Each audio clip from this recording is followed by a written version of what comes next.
C'est un vrai sujet. Bon, d'abord, on l'a géré par les coûts.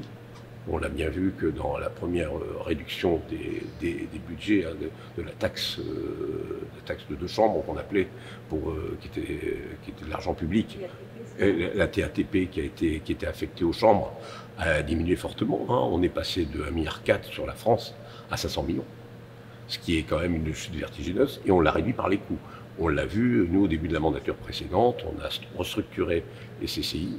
De 14 CCI qu'on avait sur les Hauts-de-France, on n'est plus arrivé qu'à une, qui est la CCI de région, et on a fait une réduction des coûts en mettant des moyens en commun, les structures, les RH, l'informatique, enfin tout ce qui peut être mis en commun, ce qui n'est pas visible du client. Et on a surtout, après, le front office, qui est proche des entreprises, on l'a gardé sur le terrain et sur les proches des entreprises. Voilà, ça a été une restructuration par les coûts. Maintenant, on n'en est pas on va rentrer parce que l'État, à mon avis, va avoir des envies encore de réduire les budgets. Là, on va essayer de créer de la valeur. C'est-à-dire, plutôt que de réduire les coûts, on va essayer de créer de la valeur. Et on va démontrer à l'État que pour un euro qu'il met chez nous, et on est en train de le démontrer, ça lui rapporte en termes de richesse nationale 4 à 6 euros.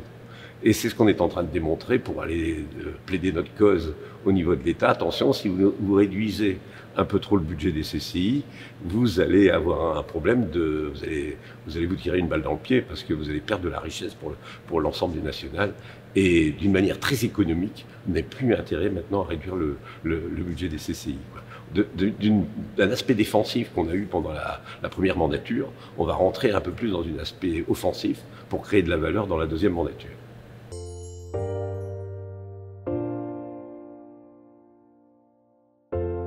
Elles se sont aperçues qu'elles manquaient de relais pour aller toucher les entreprises pendant le Covid, et elles ont trouvé l'intérêt des chambres consulaires. Hein. Et c'est vrai que toute la force des CCI est apparue pendant le Covid, ce qui nous a permis d'ailleurs de montrer à conserver un peu, hein, parce que là on a été très utile parce qu'ils n'avaient plus de courroie de transmission vis-à-vis des entreprises, ils ont trouvé l'utilité des CCI, et ce qui nous a fait gagner du temps aussi dans la baisse budgétaire. Et ce qui nous permet de pouvoir avoir ce raisonnement-là aujourd'hui en création de valeur, parce qu'on était de passer d'un aspect défensif à un aspect offensif.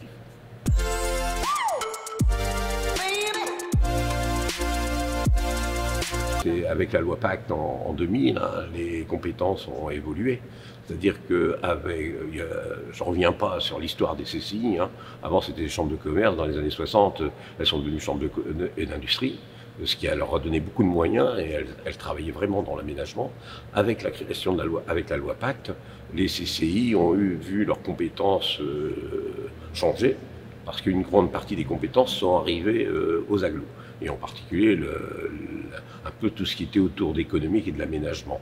Et là, on a été obligé de trouver et de travailler avec les agglos pour développer nos complémentarités entre...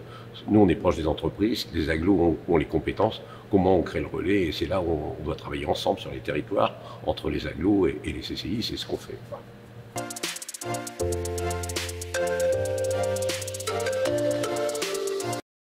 Les deux transitions à gérer pour notre territoire, il y en a plusieurs, mais les deux transitions que tout le monde connaît, hein, et qu'on entend partout, c'est la transition numérique et la transition environnementale. La transition numérique aujourd'hui, on a les entreprises à transformer.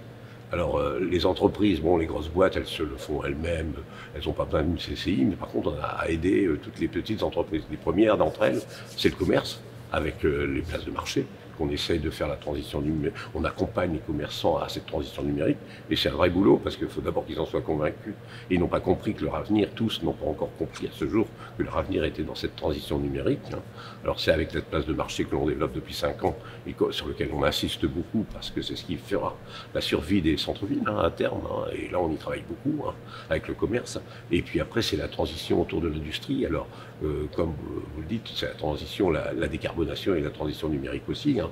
C'est pour ça qu'on développe sur les centres de formation le développement de l'industrie 4.0, hein, qu'on travaille avec Tertia qui est devenu là-haut maintenant. Hein, on développe l'industrie 4.0 et qu'on développe les nouvelles énergies avec l'hydrogène.